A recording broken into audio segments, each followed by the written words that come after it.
तो स्वागत है मेरे YouTube चैनल दीपक ग्वालियर सर पे। तो मैं आज आपको पढ़ाऊँगा साहित्यिक स्रोत के बारे में। तो मैं साहित्यिक स्रोत के बारे में कुछ चीज़ों को बताऊँगा। बने रहिएगा हमारे YouTube चैनल पे। तो साहित्यिक स्रोत, ठीक। तो साहित्यिक स्रोत में आता है, सबसे पहले क्या आता है भाई लोग, तो वेद आता है। यह संस्कृत के वेद धातु अर्थ से निकला है। तो क्या चीज़ से निकला है भाई लोग? यह संस्कृत के वेद धातु से निकला है, वेद, जिसका अर्थ जानना अथवा ज्ञान होता है। तो वेद का अर्थ क्या होता है? कोई चीज़ को जानना या कोई चीज़ के बारे में ज्ञान, ठीक। तो इसे कहा जाता है वेद। और वेद कितने प्रकार के होते हैं? तो वेद 4 प्रकार के होते हैं, ऋग्वेद, अथर्ववेद, सामवेद और यजुर्वेद। तो वेद 4 प्रकार के होते हैं, ठीक भाई लोग। इतना तो क्लियर हो गया। तो वेद को औपचारिक कहा जाता है। तो वेद को क्या कहा जाता है? औपचारिक, क्योंकि इसका आह्वान किसी मनुष्य के द्वारा ना करके ईश्वर के द्वारा करता है, ठीक। तो इसका औपचारिक मनुष्य के द्वारा ना करके ईश्वर के द्वारा करता है। वेद क्या है? तो सबसे पहले वेद जो है वो स्रोत है, ठीक। ये क्लियर हो गया, वेद स्रोत है। साहित्यिक स्रोत में जो वेद आता है, तो वेद क्या है? तो स्रोत है। प्रारंभ में वेद केवल श्रेय माना जाता है, ठीक। इतना दूर क्लियर हो गया। इसके 2 कारण है। तो वेद के जो हैं 2 कारण है। तो सबसे पहला क्या होगा ये मैं आपको बताता हूँ। वेद गद एवं पद एवं छंद से है। तो वेद गद एवं पद एवं छंद से है। तो ये पहला हुआ वेद के बारे में। दूसरा हुआ अथर्ववेद का विषय वस्तु अन्न पद 3 वेद के विषय में वस्तु से भिन्न थी, परंतु बाद में देखा गया है कि अथर्ववेद में 1200 स्थान पर ब्रह्म शब्द का प्रयोग किया गया। तो अथर्ववेद में 1200 स्थान पर ब्रह्म शब्द का प्रयोग किया गया। तो ब्रह्म शब्द क्या है? क्योंकि ब्रह्म शब्द का शाब्दिक अर्थ यज्ञ होता है। तो ब्रह्म शब्द का जो शाब्दिक अर्थ होता है वो यज्ञ से होता है, ठीक। इतना दूर क्लियर हो गया भाई लोग। इसी कारणवश अथर्ववेद में चतुर्थिक कहा जाता है, ठीक। वेद के यंत्र प्राकृतिक शक्तियों के शक्ति प्रतिनिधि देवता को समर्पित है। वेद को मंत्र प्राकृतिक शक्तियों का प्राकृतिक देवता को समर्पित है। वेद को अन्नमय भी कहा जाता है। ऐसा माना जाता है कि वेद के मंत्री से मनुष्य के सभी मनोकामना पूर्ण होता है। वेद धर्म, दर्शन तथा अध्याय की जानकारी मिलती है। राजनीतिक विज्ञान, प्राकृतिक विज्ञान, गणित, पर्यावरण की जानकारी वेद से प्राप्त होती है। तो राजनीतिक विज्ञान, पर्यावरण विज्ञान में गणित की जानकारी जो भी प्राप्त होता है वह वेद से प्राप्त होता है। और वेद की संख्या 4 है। तो मैं सबसे पहले बताया था कि वेद की संख्या जो है वो 4 है। सबसे पहला होगा ऋग्वेद, सामवेद, सामवेद।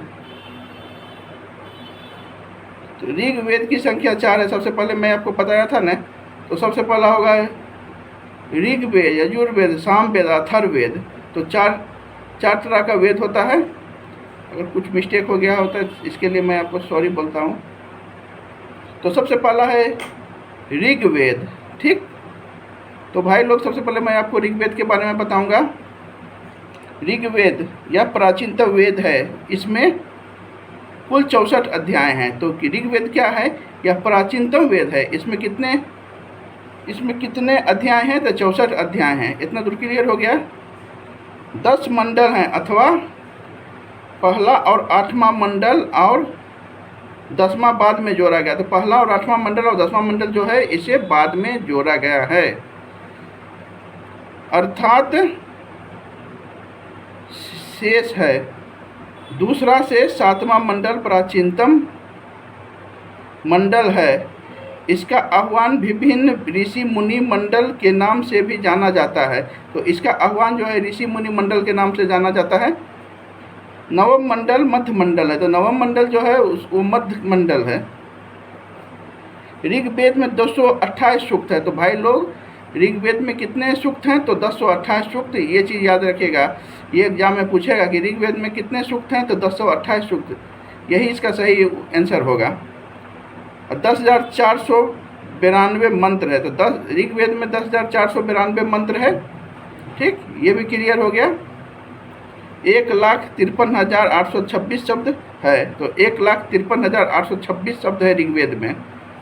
ठीक, इतना दूर क्लियर हो गया भाई लोग। तो हो गया मंडल और साइड में आह्वान। तो दूसरा मंडल क्या है? गृह समद ऋषि। तो दूसरा मंडल क्या है? गृह समद और ऋषि। तीसरा मंडल विश्वामित्र। चौथा मंडल वामदेव। पांचवा मंडल अत्रि। छठा मंडल भारद्वाज। सातवां मंडल शिष्ट। आठवें मंडल के 50% मंत्रों की आह्वान कण्व ऋषि के द्वारा की गई है, जबकि 50% मंत्र का आह्वान महिला विदुषी के द्वारा किया गया है। तो इसको नोट में है। गिरि अस्मद भारगोकुल के ऋषि थे। ऋग्वेद के मंडल एवं उनकी महत्वपूर्ण विशेष लिया गया। चौथा मंडल में वामदेव को दुखमरी कथा है। चौथा मंडल में वामदेव की दुखमरी कथा है। इसमें 24 बार कृषि का उल्लेख हुआ है। तो भाई लोग, वेद में अगर पूछा जाएगा कि कितने बार कृषि का उल्लेख हुआ है, तो इसका तो आप लोग क्या बताइएगा? 24 बार। 3 राजाओं का उल्लेख है। तो वेद में जो है 3 राजाओं का उल्लेख है। सातवां मंडल भागवत वरुण को समर्पित है। सातवां मंडल भागवत वरुण को समर्पित है, इसमें दिया गया है। दशाराथ युद्ध की चर्चा है। तो दशाराथ इसमें युद्ध की चर्चा है। अग्नि को केतु का झंडा कहा जाता है, तो अग्नि को जो है उसके केतु का झंडा कहा गया है। ठीक, तो इतना क्लियर हो गया भाई लोग। अब आ गया ये 8वां मंडल। तो 8वां मंडल में क्या है? भगवान इंद्र को समर्पित है। तो वेद का जो 8वां मंडल है वो जो है भगवान इंद्र को समर्पित है। और इंद्र जो भगवान है वो वर्षा का देवता है। तो इंद्र को वर्षा का देवता कहा जाता है। तो ये जो वर्षा आता है वो इंद्र भगवान के इशारा से आता है। अगर तो इंद्र को वर्षा का देवता कहा गया है।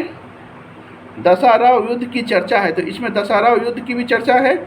अग्नि को केतु का झंडा कहा गया है। तो ये तो जानते हैं कि अग्नि को केतु का झंडा कहा गया है। इंद्र और वरुण के बीच युद्ध की चर्चा है। तो इंद्र और वरुण के बीच जो है इसमें युद्ध की भी चर्चा की है ये वेद में। 9वां मंडल, इसमें पवन पानी मंडल अर्थात पवित्र मंडल के नाम से जाना जाता है। ठीक, इतना दूर भाई लोग क्लियर हो गया। इसमें व्यक्ति कहता है कि मैं कवि हूँ, मेरे पिता मिशज हैं, मेरी मौवा इन्हीं सपर्णी। इसी मंडल से स्पष्ट होता है कि वन व्यवस्था के आधार पर आधारित नहीं होता है। तो वन व्यवस्था के आधार पर आधारित नहीं होता है, कर्म के आधारित होता है। तो ये वन पर आधारित नहीं होता है, ये कर्म पर आधारित होता है। ठीक, 10वां मंडल। तो 10वां मंडल के पुरुष सूक्त में वन विभाजन के संबंध में प्राचीनतम सूचनाएं प्राप्त होती है। प्राचीनतम दृष्टिकोण से ऋग्वेद अग्नि को समर्पित है। तो प्राचीन दृष्टिकोण से ऋग्वेद जो है किसको समर्पित है? तो अग्नि को समर्पित है। चूंकि ऋग्वेद में 10 मंडल है, इस कारणवश इसे स्तयी कहा जाता है। ठीक, इतना दूर क्लियर हो गया।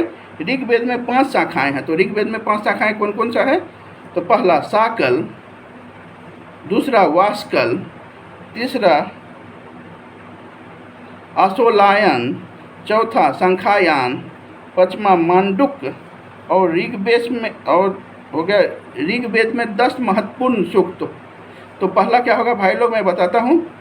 पुरुष सूक्त, पहला होगा पुरुष सूक्त, दूसरा होगा अक्ष सूत्र, तीसरा होगा हिरण्य गर्भ सूक्त, चौथा होगा संवाद सूक्त, 5वां होगा औषधि सूक्त, छठा होगा केसी सूक्त, 7वां होगा सूर्या सूक्त, सूक्त स्तुत, 8वां होगा नदी सूक्त, 9वां होगा वाक्य सूक्त और 10वां होगा मांडुक सूक्त। तो ये 10 इंपॉर्टेंट सूत्र है, इसे याद कर लीजिएगा, ये एग्जाम में आपको अवश्य पूछेगा।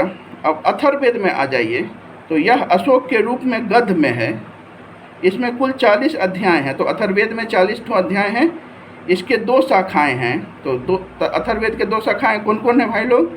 तो शैलकीय और पहला होगा शैलकीय और दूसरा होगा पोलपारा। ऋग्वेद में 75% ऋच हैं जो डीओ माल में विभाजित हैं।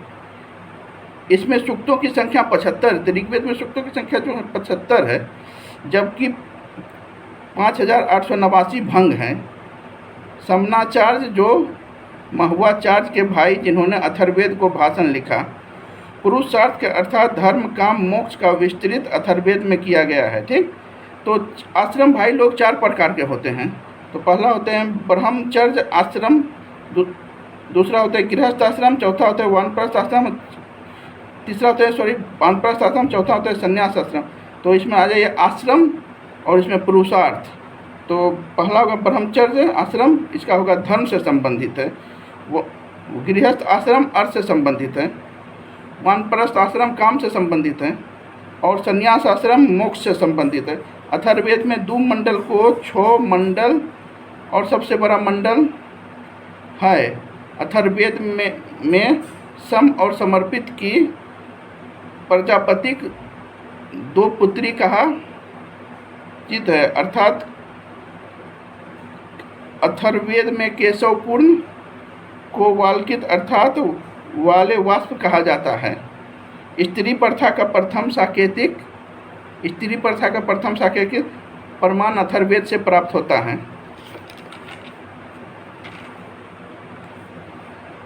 राजा परिसंख्या की विस्तृत कथा एवं केशव वाला पहली बार उल्लेख अथर्ववेद में हुआ है। उपनयन संस्कार को विधिवत प्रक्रिया इसी से की गई है। ठीक, इतना दूर क्लियर। सिंचाई के साधन की चर्चा है, मौसम की भविष्यवाणी की गई है, जादू टोना मत प्रेत चिकित्सा के संबंध महत्वपूर्ण जानकारी प्राप्त होती है। दास प्रथा का पहली बार उल्लेख अथर्ववेद में हुआ। तो दास प्रथा का पहली बार जो उल्लेख हुआ वो अथर्ववेद में हुआ। अथर्ववेद में पहली बार 1200 स्थानों पर ब्रह्मवाद उल्लेख खदुआ के को प्रयोग है। इसी कारण बस इसे ब्रह्मवाद कहा जाता है। ठीक, ये क्लियर हो गया। अब अथर्ववेद के महत्वपूर्ण सूक्त, तो मैं आपको भाई लोग आज बताऊंगा अथर्ववेद के महत्वपूर्ण सूक्त। पहला है कर्ण सूक्त। कर्ण सूक्त क्या है? इसमें चिकित्सक विज्ञान के संबंध में सूचना प्राप्त होती है। शरीर के विभिन्न अंगों में होने वाली बीमारियों अर्थात औषधि की चर्चा है। साथ चिकित्सा का प्राचीनतम साहित्य प्रमाण अथर्ववेद के केन सूक्त से प्राप्त होता है। अब दूसरा हो गया पूर्ण सूक्त। इसमें कृषि संबंधी महत्वपूर्ण सूचना प्राप्त होती है। इसमें अनान को कठोर में रखने की सूचना प्राप्त होती है। तीसरा है पृथ्वी सूक्त। राष्ट्र राज्य की पहली अवधारणा इससे दी गई है। इसी से कहा गया है कि मात हमारी माता है, इनके हम संतान हैं। चौथा है शक सूक्त, शक मुक्त, यह दर्शन से संबंधित है। तो 5वां है ऋषि सूक्त। तो भाई लोग 5वां क्या है? ऋषि सूक्त। इसमें जैन धर्म के प्रथम तीर्थंकर ऋषभदेव की स्वयं भू महाकश्यप कहकर संबोधित किया गया है। तो अगला क्लास जो होगी वेद और उपवेद, ये हमारी नेक्स्ट डे होगी। तब तक इसी के साथ मैं अपनी क्लास को ख़त्म करते हैं। जय हिंद, जय भारत, भारत माता की जय, वंदे मातरम।